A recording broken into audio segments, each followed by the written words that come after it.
Good morning, Peter. I'm getting everything ready. Okay, here I am.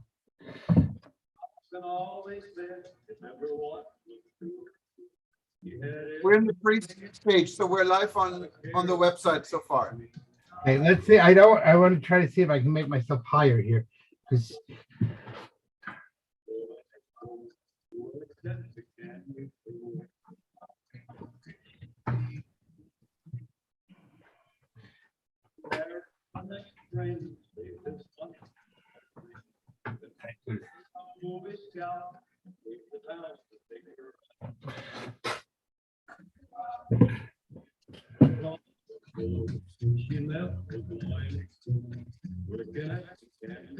am I high enough? You're fine, Peter. I'm not live yet. I'm getting Yeah. things. And because last time we had the thing across my face, so that's why you said try. I'm trying to make myself as high as possible.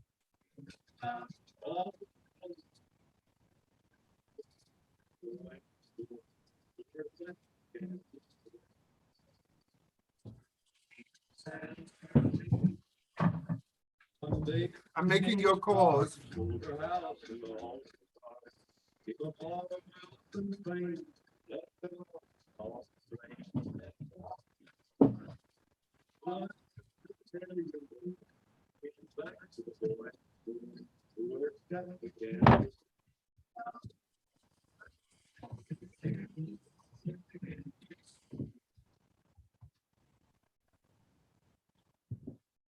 Three minutes. You see my picture.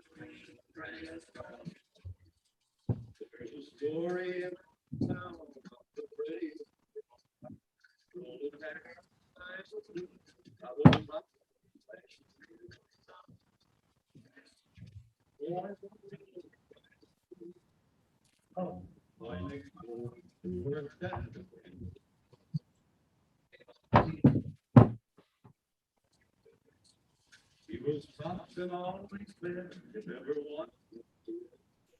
He had everything in not a care, teenage queen.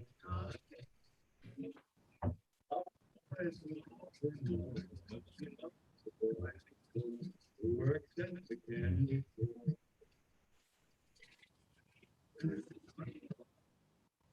He was married her next spring, saved his money for a ring. And one day a Boy Scout gave the dog to take her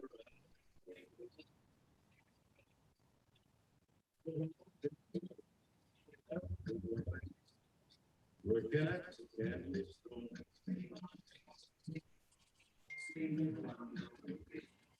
Very soon she was a star, pretty house, swimming pool and a fence around, but she missed her old. Con el que mañana nos vamos a entrevistar, Peter, es el próximo secretario de Finanzas de la alcaldesa electa de Acapulco. Quiero que te conozca para que él sea nuestro conducto con Abelina, ¿sale?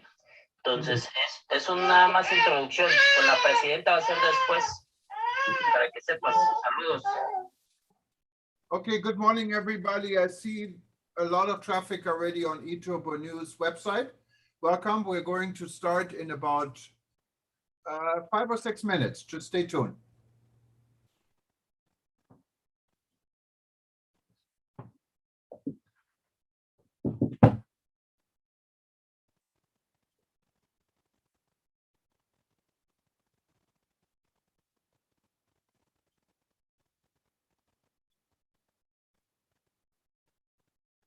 All right, wonderful. Good morning, Peter. How are you? How many people do we have? We have now on live, we have 6 people. So it hasn't started, but we have not on live, in the room, 6 people. And we have 42 on eTurbo News and a total of 178. So it's coming in slowly here. Okay, good. I had a lot of stuff with, they called me today from Well, I'll tell you. You understand that we're live now, right? I'll call you tomorrow. I'll call you later. Okay, so we're going to have a few people we can promote and put on the panel when we start.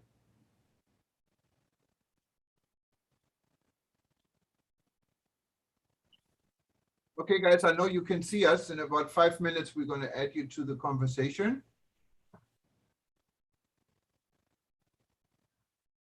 Actually, we can do it like this. If you wanted to be added to the conversation, raise your hand. I see two people. Actually, the two are the same. Manoy Meta, raising hand. I see Jackie, Juan, Sam, and Sarah. If you also wanted to be seen, turn your camera on and you can, we will add you to the list. And let's make sure that questions are short and to the point. No speeches. It's more like a conversation, but I will explain it when we start. So no But problem. no filibusters.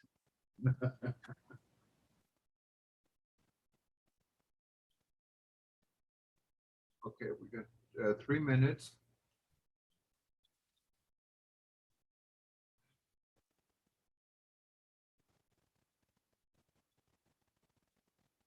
Good morning, everybody on eTurbo News. We're just about to start our live stream session in about 3 minutes. If you wanted to be part of the live audience, it's free. Simply go to worldtourismevents.com, worldtourismevents.com, and sign up for the Breaking News Show East. You also see a Breaking News Show West, what is on Wednesday or Thursday or Friday, depending where you are. And that is at a different time. But just sign up for the East show and you can still be part of our live audience. Otherwise, stay tuned. We're going to start and you see us live here on eTurbo News and live stream as well.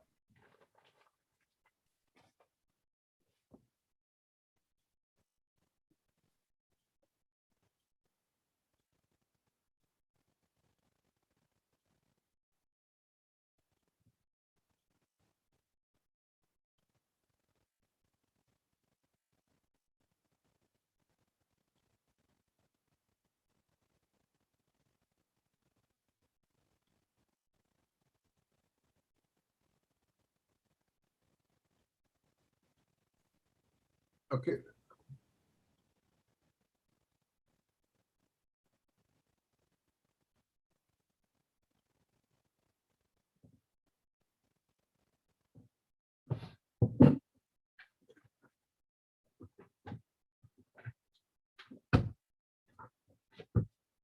Okay, I'm still trying to figure out the system, but we're getting there.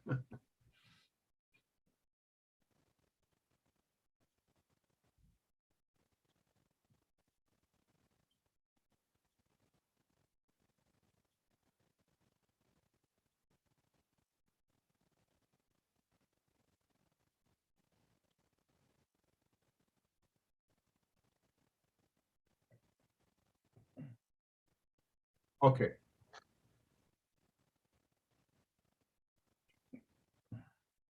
We're ready in 1 minute. Again, anyone joining us on eTurbo News, Hawaii News Online, on live stream or meetings or aviation, wherever you're watching us from, if you wanted to be live on our audience, simply you can still do this and go into worldtourismevents.com, worldtourismevents.com, and sign up to be part of the Breaking News Show East. And that will give you a sign in so you can join our audience. If not, just stay tuned and you will see us live starting in about 20 seconds.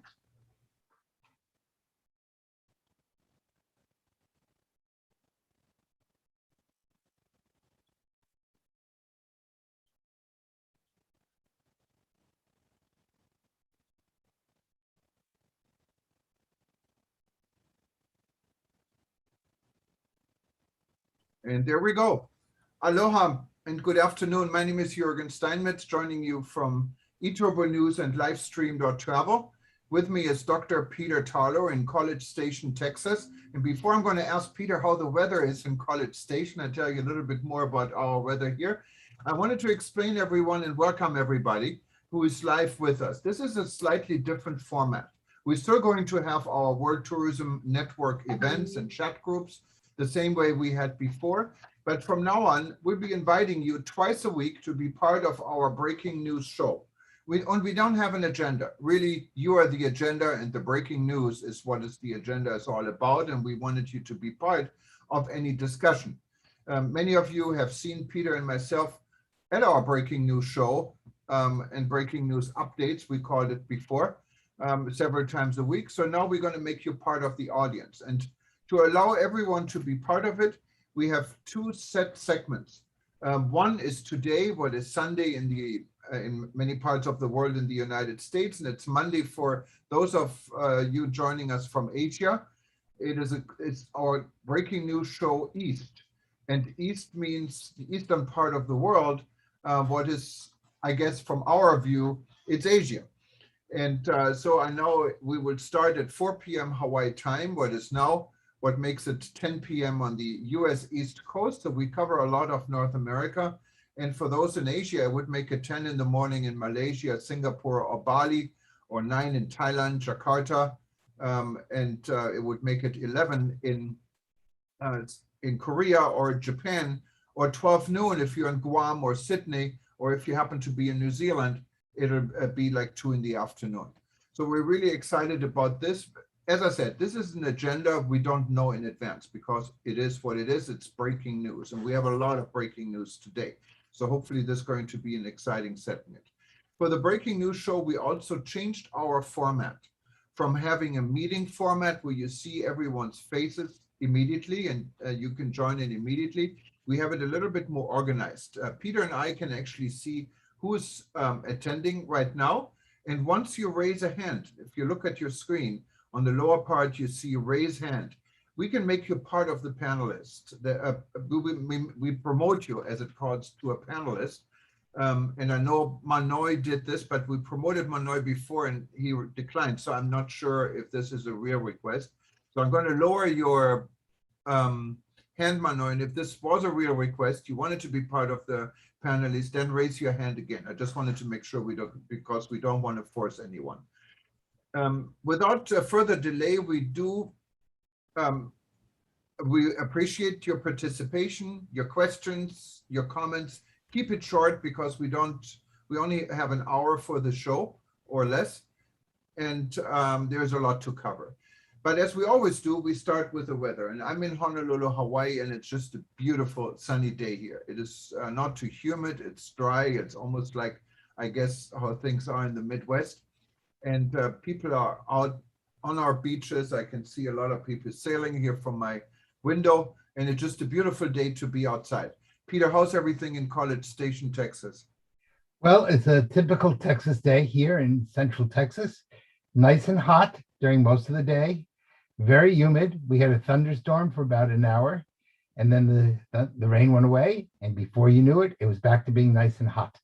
So now it's the evening, it's night here in Texas, and the temperature has gone down to a cool 80-something degrees. By tomorrow morning, it probably will be about 79 degrees and then go back up to the upper 90s. So if you're looking for a place where you can sweat lots and get all the poisons out of your skin, and you want to have beautiful skin without wrinkles, Central Texas is the place to be. And you don't have to worry about drowning because we have no beaches. So having said that, before you know it, I think we need to start talking. There's lots going on in the world today. This was a super big day. And of course, one of the big things which I'm hoping people will talk to us about is everything that's going on in Afghanistan, especially if you're in Asia. And the question that we're now seeing more and more, the high predictions that there will be major terrorism attacks both in the United States and Europe due to this. So, of course, nobody knows. You can't predict the future, but this is a great point for us to start to talk. So maybe somebody has something they'd like to begin to talk about. Yeah, and if not, Peter, maybe we can summarize. Yeah. We did quite a bit of coverage. There are really two major news items, as you rightfully say. One, of course, what is maybe a little bit less tourism, but it's indirectly reflecting our tourism industry, are the changes that literally happened within 8 hours in Kabul, Afghanistan. And it's quite amazing. The president of Afghanistan is now in exile in Tajikistan, while the Taliban is occupying the palace. Right. And diplomats are seen on pictures we published earlier at eTurbo News running to the airport, and the airport is partially on fire. So it's not an easy situation. I know the United States is sending 6,000 troops right now to Afghanistan. So hopefully this will not start all over again. And as you rightfully say, there is a chance of terror attack planning. However, in a report I heard earlier on Al Jazeera, and I have to say Al Jazeera had access to inside the palace. Also, the issue of possible terror attacks came on, and many of the comments say if this is a danger, and this is not now from Al Jazeera, but these are comments in the social media, we probably shouldn't be worried about for 2 years because that's how long it takes for them to get organized. But then again, if you see what they did in 8 hours, we don't know. Yeah. And I think your point, it does take a little while. I think from our perspective, from the tourism perspective, tourism functions as a magnet for terrorism. And for the last few years, the amount of terrorism against tourism has been very low. But I would say right now, we're probably in worse shape than we were at 9/11, and certainly in worse shape than the world is when the fall of Saigon, because Vietnam was never a terrorist center. On the other hand, the Taliban have already instituted the collecting of names of women to be given as war prizes. The whole question of there already are reports of people being beheaded in Afghanistan, and we should not be shocked when they will go after the tourism industry, as many of these people are absolutely against the concept of free travel and getting to know other cultures and being respectful of other cultures. So the tourism industry will act as a potential magnet for terrorism.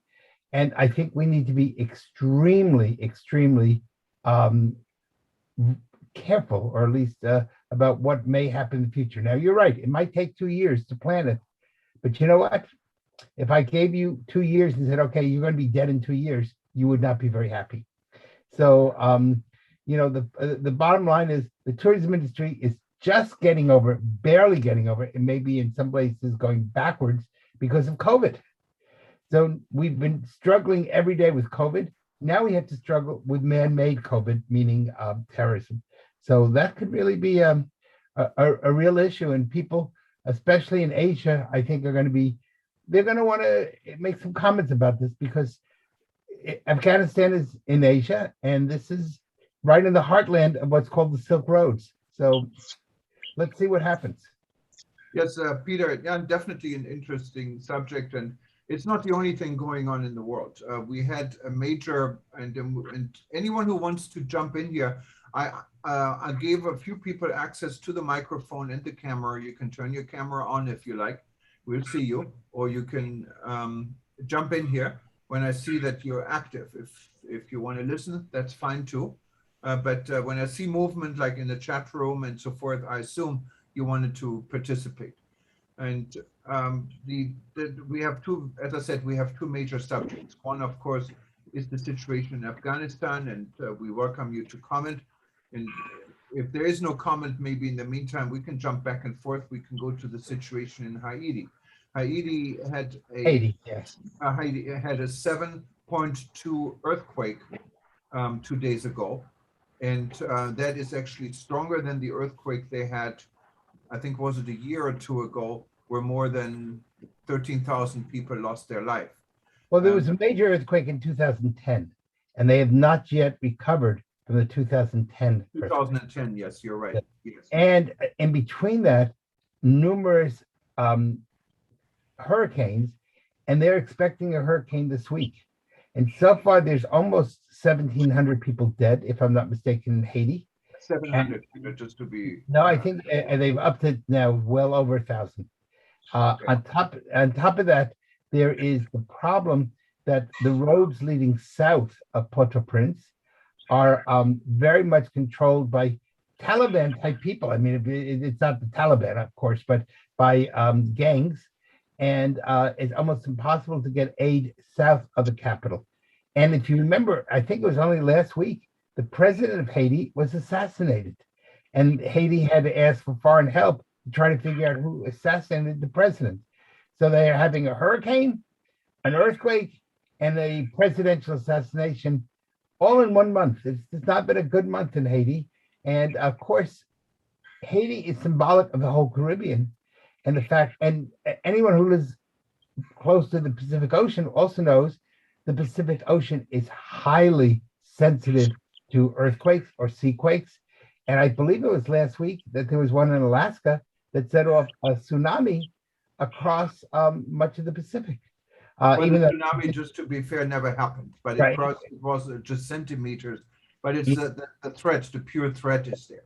right, it was If you look at Asia specifically, and maybe I wanted to ask Moody if she wants to jump in, specifically at a country in Indonesia where Moody lives, she's in Jakarta. There are earthquakes all the time, and this is a threat. Yeah, we all remember the East Asia tsunami that killed so many people in Thailand and Indonesia and so forth. How's the earthquake situation, Moody, if you want to jump in your part of the world? Okay, can you hear me, Thomas? We can hear you fine. We can Yes, hear good you morning, just Moody. fine. Sorry to put you on the spot. Okay, thank you. Well, yeah, Thomas, it's so many earthquakes in Indonesia, but to be frankly, that I never live in the area of the earthquake itself. I'm always in Jakarta, and it's very much little the effect that happening to us in Jakarta.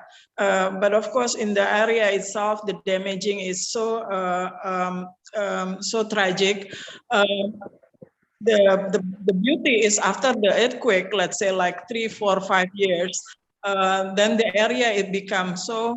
I mean, the land is so good to grow so many trees that you need. So it's become productive land itself after the earthquake and all that. So there's always a good thing behind the bad thing. I mean, that's how we see it. Yeah, the positive side of it.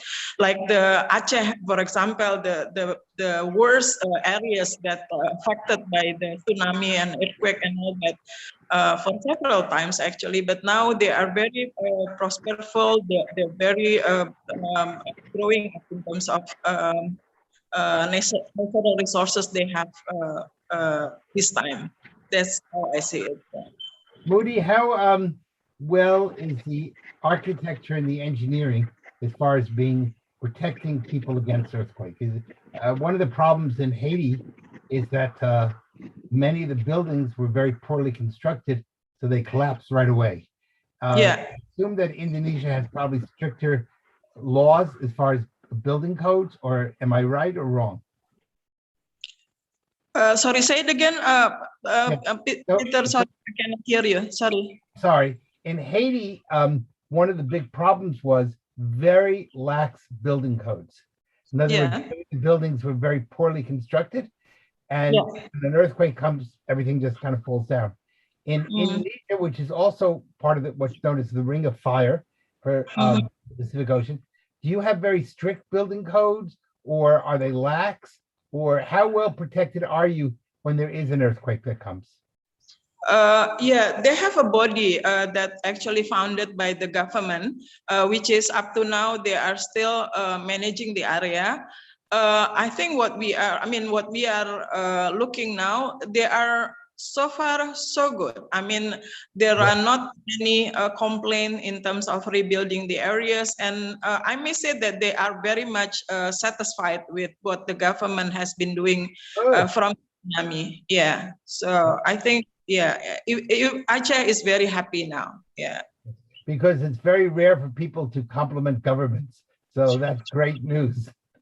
Yeah, that's positive. Fortunately, Aceh is very happy. Yeah. I see we have people here from Taiwan and from the Philippines, and course, both of those areas are also open to all sorts of ocean storms, could be hurricanes or typhoons. And I'm wondering how, I know that there was an evacuation in Japan this week, if I'm not mistaken. I think 2 million people were evacuated due to very heavy rainstorms. I wonder how the Philippines, and if anybody from the Philippines or from Taiwan wants to mention how you guys are doing with natural phenomena. Maybe not, but at least give you the choice. I see there are some people here who. Don't be shy now. No, thanks, Moody, for the feedback. And Moody and I, we know each other for many years. That's why I put her on the spot. And sorry for doing this. I also know it's early on Monday morning. And and I thought if I can do it to anyone, Moody, I can do it to you, and you wouldn't yell at me. So it's okay. Moody, I'll protect you. Thank you, Thomas. Thank you. Yeah, so we are very fortunate in terms of that. We have a body also belong to government. Is we call it BPPT. Is a technology body. They're doing all the early warning system and all that. So they're doing very well in terms of managing the earthquake itself. That's how we see it. Thanks God. Yeah. Moody, Yeah, when you go back to Moody, do you have problems in Indonesia with typhoons and hurricanes, or mainly just earthquakes? Yeah, more into earthquake and tsunami in several scale. Yeah, whether the big one is the one in 2003, is it the one in Aceh and every areas of the world, part of the world, but small tsunami is also happening in many areas in Indonesia. So it's more earthquake from the mountain and the sea, the tsunami things. It's I see. Yeah. I see. Yeah, we don't have much hurricane and all that. I wonder if anybody is interested in what's going on in Afghanistan and how that might impact the tourism industry, or are people just really just not worried about it? Well, people are quiet. So Not worried. let's a little bit more information on Haiti. What just developed the Global Resilience and Crisis Center based in Jamaica. It's under the leadership of the Honorable Edward Bartlett, who is the Minister of Tourism from Jamaica, offered their assistance and their help. And also the organization Peter and I am involved in, the World Tourism Network. We agreed to work with the Resilience Center when it comes to safety and security. And Peter made a very valid point, a security and safety aspect, not only in Haiti, but in destinations, how important it is to address it. Maybe Peter, you can tell us a little bit what's going on in the Caribbean. I know you have been involved also outside the COVID situation, and you mentioned the roads that is blocked by rebels and all these things that most people really don't know are going on the sideline and making it very difficult to respond to crises like this. Yeah, I just wrote a new book about security in Haiti, along with Dr. Andrew Spencer, who's a colleague of mine. And as many of you probably know, the Caribbean is very tourism oriented. Matter of fact, if you take tourism out of the Caribbean, you basically have no economy. So most of these countries are small, they're tourism oriented. There are really 3 or 4 key problems that the Caribbean region has. One, high levels of crime. And that's something that has to be handled. And the important need of training police, what's called TOPS, tourism oriented policing and protection services. Secondly, most of the water desalination plants, which of course are right on the ocean, and if there is this, because the second worst fault in the world goes right through the middle of the Caribbean, if there isn't an earthquake, that could knock out not only the water desalination plants, but the airports are right next to the ocean. Makes a lot of sense because you don't want planes coming in over land if you can help it. But that means they could lose communication with much of the world. In the case of Haiti, Haiti is a very small country. it's the poorest country in the Americas. And it's actually the second country in the Americas to get its independence after the United States.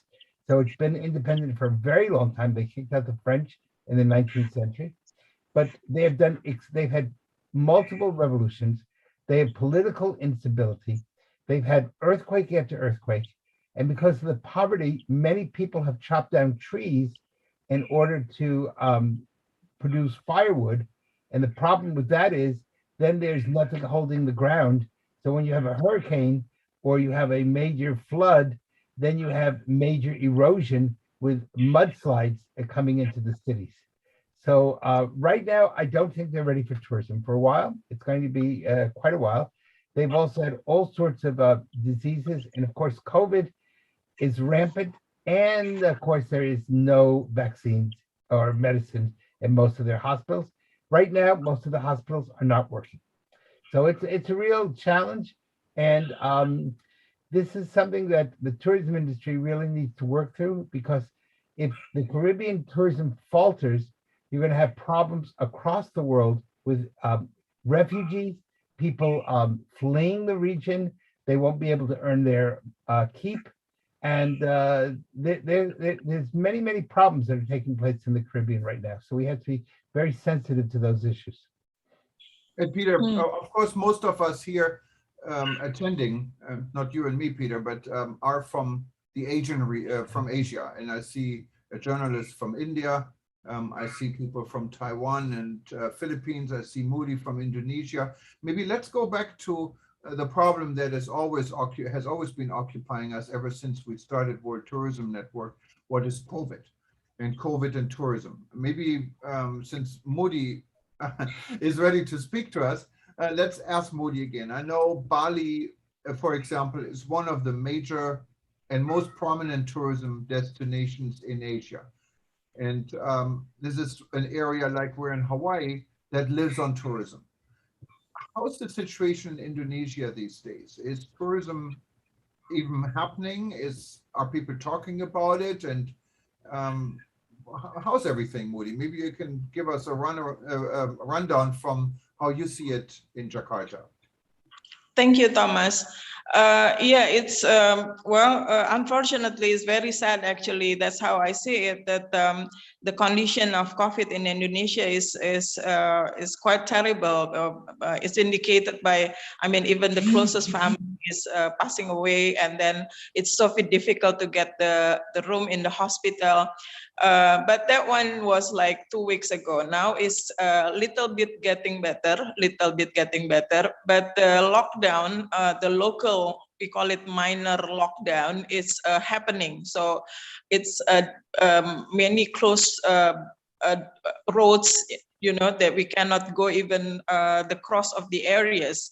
So that is still going on with us in Indonesia, I may say Jawa, Bali, and Jakarta. So of course it's affecting to the economy, moreover to tourism. So that's the situation. I just hope that we can open the lockdown. I mean we call it minor lockdown, so we can start working at least. Now it's quite difficult, but however, in terms of tourism, I still giving the motivation to everybody of us, and in the ministry is now working together, because we are so fortunate, Thomas, with and Dr. Peter Taulo, with having this WTN. It's motivate us to work on, and we have a new friend in Garuda, the commissar, head of the commissary. They are changing the person, and it's our still in our team. So hopefully things getting better and the COVID is defeated. That's how we do hope. Thank you, Tom. Yeah, I'm glad to hear that it's just a minor lockdown. As many of you know, in Australia, which is not that far from Asia, they're having a major lockdown. Many parts of Australia are totally closed. People are only allowed to go out of their homes for an hour and a half a day. And many places, you're only allowed to have one visitor a day, a designated person. So, for example, if you have children, You only have one of your children visit you. So look, Australia is really going through an incredibly hard time when it comes to lockdowns. I wonder how this is taking place in some of the other places like the Philippines or India or Taiwan. We don't get here in Texas a lot of news about those places. So this would be very informative to people in other parts of the world. What is interesting, Peter, and we had reported about it, that many Taiwanese, there is a shortage of vaccine in Taiwan, and people do want to get vaccinated, and many don't really want to get the vaccine we have here in the United States, like Pfizer and Moderna. So Guam, what is a US territory, just a few hours flight from Taiwan, opened up their tourism industry to Taiwanese, and every day, I think there's EVA Airlines and another airline flying in from Taiwan. And there is the similar program going on with Korea right now, where people go on a vacation. They stay, I believe, 2 weeks or so in Guam, having a great time, and they get vaccinated. Yeah. And so I'm wondering, I know I don't want to put you on the spot here. We have Kish from Taipei. If you want to add to this, Kish, feel free to jump in, and we'd be happy to hear from you how this is seen from Taiwan. We are talking to the Guam Tourism Board, and they're very proud out of this initiative. And the first flights that started about 2 weeks ago were all met by Polynesian music groups at the airport, and people are really happy that some movement is back in the travel and tourism industry, what is so important for Guam, like it is for us here in Hawaii. Yeah, hopefully they're staying a little more than 2 weeks, or they're coming back, because you need to have 28 days between the shots. So yeah, that's why I was really kind of trying to understand how this works. Maybe they're staying 28 days, but I think we have Harkishan. I'm sorry if I pronounced this wrong. Maybe you can tell us where you're from. You're raising your hand, and just jump in. You're unmuted. Harkishan Chuck. Okay, well, you have to unmute your microphone if it's muted. If not, maybe I see you're raising your hand. So let me lower your hand. So if you do want to say something, go back and raise your hand again, and we'd be happy to hear you. And it's also quite important, I think, that countries are helping each other out. And for the tourism industry, we have a lot of this vaccine in the United States here. And unfortunately, we cannot get everyone motivated to take this vaccine. What is quite strange, because in many countries, including Asia and Indonesia, people like to get vaccinated, and there's not enough vaccine. So this world is not really created equal here. And with Guam being part of the United States, opening up their extra allotment to tourism, I think it's a brilliant idea, Peter, because it's a very good economic generator. And of course, it helps the tourism industry for people to come. And when you get vaccinated, you're really only uncomfortable for maybe about 5 minutes. On the second shot, it's a little bit longer, maybe a day. But that's about it. But meanwhile, you can go golfing in Guam, or go to the beach, or have a great time. You after the first shot, after 10, 15 minutes, you're good to go. So I think they usually keep you 18 minutes just to make sure there's no problems. It's really wonderful, and I'm glad that people from some of the Asian countries that don't have the vaccine, and of course, Guam has the advantage, it has either Moderna or Pfizer, which probably are the two best vaccines on the market. So they're getting really good vaccinations there, high quality vaccines. And that's the same. We have Korea. Koreans, there are two, I'm reading it here, there are two, one charter flight, and there's one regular commercial flight coming in from Korea, doing the same things, getting vaccinated. So vaccine tourism seems to be on the rise in some parts of the world. It may be one of the biggest forms of tourism. Again, it'd be really interesting for some of our participants to jump in and let us know what's going on in their country. If anybody would like to. I don't think we should force it, but it would be nice to hear from people. Yeah. And so anyone who wants to jump in, just don't be shy. Just do jump in and we'll be happy to have you part of this conversation. And it's a very interesting world today. There's a lot going on and we can only learn from each other. And so we understand how are things working in different part of the world. If we go to Europe, for example, there is also a big concern, not only about the situation in Afghanistan, there's probably less concern about the situation in the Caribbean, but there's more concern about the COVID rise in Europe. And that seems to be a pattern. Also, when I look right here in my home in Hawaii, we have the highest increase of daily COVID cases we ever had. Even in bad times when this state was completely locked down with 100 new cases every day, we had 1,200 cases almost in one day this week. Today we had 867, and no one really thinks about any restrictions. And I'm wondering why this is. Well, first of all, there are two questions that you want to ask. One, what is the death rate? And two is, what is the hospitalization rate? So if you have lots of cases but low hospitalization rates, it's basically, it's not that much of a threat. On the other hand, if your death rate is rising and your hospitalization rate is rising, then you have a different situation. And so really, if you remember when COVID started, we didn't count cases, we counted deaths and hospital beds. So we've switched the methodology. It's important to know exactly what we're counting and why we're counting that particular area. So what is the death rate in Hawaii? Do you have a lot of people dying? Today, it's not a good day. We're a small state, as you know, with 1.4 million people. We had 4 people dead. Even during the hard times when we were completely locked down, we seldom had a day where we had more than 1 people dying and several days where no one was dying. So we were always low, and having 4 people in one day plus 867 new cases compared to just 40 we had a couple of weeks ago, this is quite a change. It is. How severe are those cases? Are they, in other words, are they it's very severe, obviously. Pardon? I think if you die, it cannot be more Yeah, but severe. that's 4 cases. In other Right. words, how many people are being hospitalized versus how many people are being recognized as having COVID, but then they send them home and they basically are in bed for a few days. Yeah, luckily, this has shifted to a situation that less people are hospitalized, because we're talking also about a number of people that had been vaccinated and still catch the virus, but they catch it in a very mild form. So if you catch it very mildly, it is like, probably less than a cold. You don't really have to worry about it.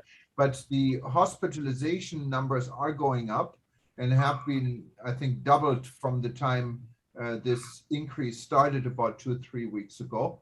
However, they're still low compared to many other jurisdictions. So we still have sufficient space when it comes to hospital beds and so forth. It's not like what we hear from New Orleans and from areas in Florida where people are in the hallways. But we don't want to get there, obviously. Yeah. Well, it's interesting. I see that someone is reporting from Taiwan that it's very safe, that there are hardly any cases reported, which they're only single digits. So, but despite that, still people hardly go to restaurants. So again, that's a real issue because, there are other diseases besides COVID, and we have to be really careful.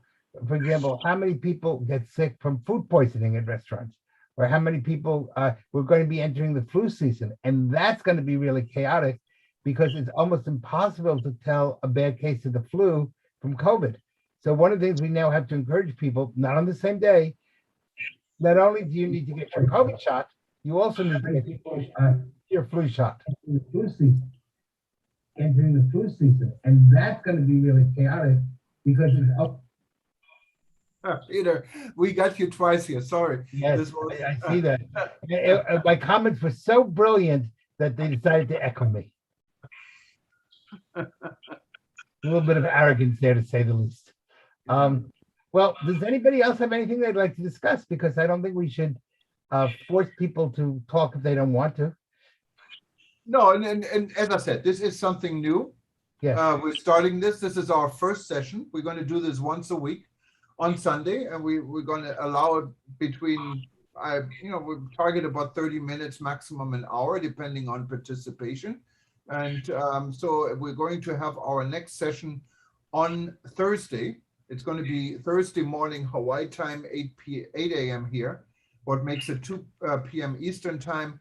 And it's a great time if you're in Europe. It's 7 in the evening in London, or 8 in the evening in Central Europe or South Africa, or 9 in Kenya, or if you happen to be in Jordan or Israel, or 10 o'clock in the UAE.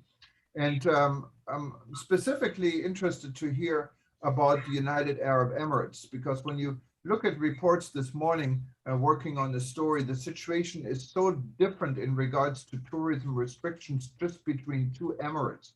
There is Abu Dhabi, for example, what is the capital in the UAE, where you have very strict COVID restrictions, including quarantines for tourists that cross the invisible state line between the two emirates. And then there's Dubai, what I hear is open, where the disco life is active at night, and people are out and about. And we have 2 major airlines flying into the UAE. We have Emirates flying to Dubai, what apparently is doing great.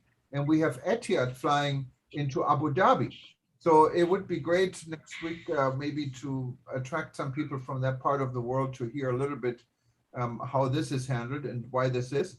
And then, of course, we have Qatar. We're going to have Mr. Al-Bakr, His Excellency Al-Bakr, I believe, the CEO for Qatar Airways on an event shortly, possibly next week on this one, or we're doing a WTM event in between. And that'll be very interesting to be part of this discussion, because Qatar Airways maneuvered to fly throughout this crisis from the very beginning, and had now increasing numbers of passenger numbers, is flying to many airports, even here to the United States and all over the world. And we'll be really excited to hear from the CEO of this airline how this is all handled. So this is really going to be a challenge now, because during the week we'll be hearing from people in Europe. Next Sunday, I'm going to hope that the people from Asia can out-talk the people from Europe. So this is going to be known as the talking challenge. And let's see who's better at talking, the Europeans or the Asians. So we're going to compare. And what I would like you all to do is for next Sunday to be thinking of questions and talking points so that you guys can beat the Europeans. So this is like, instead of a World Cup or Olympics, this will be the Olympics, the talking Olympics. Maybe Peter, what we can do is next week on the sign up form, maybe we make it mandatory to ask one question. So we have it in chat, and then we give you the opportunity to actually ask this question in person. But if you don't want to speak, I understand this. Yes. So we can, at least we can take it from the chat to make it a little bit more interactive. So well, it's now 4:40 here in the afternoon. We can come to a close unless there's any more comments or questions. I give everyone one more chance, and besides Moody, and thank you, Moody, for, yes, for being so active. Thank you. Thank you so much, sir. Thank you so much. Anything. So anyone else who has anything to add, please do it now. And forever hold your peace, as I say. Hold your pieces. And in any case, I don't hear any takers here. We hope all of you have a nice Monday, because it's Monday where most of you are. And for those that, I don't think we have anyone joining us from the US except Peter and me. So we forget the Sunday. Just have a nice Monday. And we hope we see you all again next week. Please stay healthy. If you have any comments on this event, we will replay it on, not only on eTurbo News, we also replay it on livestream.travel. And if you go to our new website, breakingnewsshow.com, you will find an archive of all the upcoming events. So this will be the first one where you see an archive so you can keep track what we had been discussing. We have a number of neat features we're going to add and try, like we have polls where we can ask you questions and you can respond right away. But I'm trying to get it a little bit more active before we get into all of this. Anyways, Peter, if you wanted to close from my end, I can I'm say just going to aloha. wish everybody, as it does appear that most people are from Asia, so a very happy Monday. It's been a very hard weekend in the world between the problems in the Caribbean, what's going on in Afghanistan. So let's hope that as the week dawns, both in Asia and then, of course, in Europe and the United States, let's hope we have a more peaceful week. Let's hope that we can use tourism as a methodology to bring people together in a world that's so separated and so divided. And this is a chance for all of us to come together, work together, and make a better world. So I want to thank everybody for being with us on our first show. Remember, be thinking of a question for next week. This is your talking challenge, and this is going to be known as the World Cup of Talking. So let's see. It's Asia versus Europe. Let's see who wins. And one important part, Peter, I forgot almost. We do allow sponsor. We allow one sponsor. We don't have anyone here, but to keep this alive. So if you wanted if you want to become a sponsor or know anyone who does, we give you the floor for a few minutes. You can also do a presentation. It has to be interesting. So we want sponsors that can really contribute. And then, of course, we mention you also in our articles. Just click on contact on any of our websites and shoot us an email, and we'll be contacting you to set this all up. All right. Well, good day to the people in Asia. Good night if anybody's listening in the mainland, the United States, and good afternoon to Thomas. So good to everybody. Bye-bye. Good night, Bye. everybody, Good day, who's everybody. watching us. Bye-bye. live. Take care. See you next week. Bye-bye. Thank you. Take care too, sir. And for those that are watching us live on eTober News now, if you just give us a couple hours or so, you will get a repeat of this event, and it'll repeat for the next 24 hours. And then it'll be archived on livestream.travel and our new website, breakingnewsshow.com.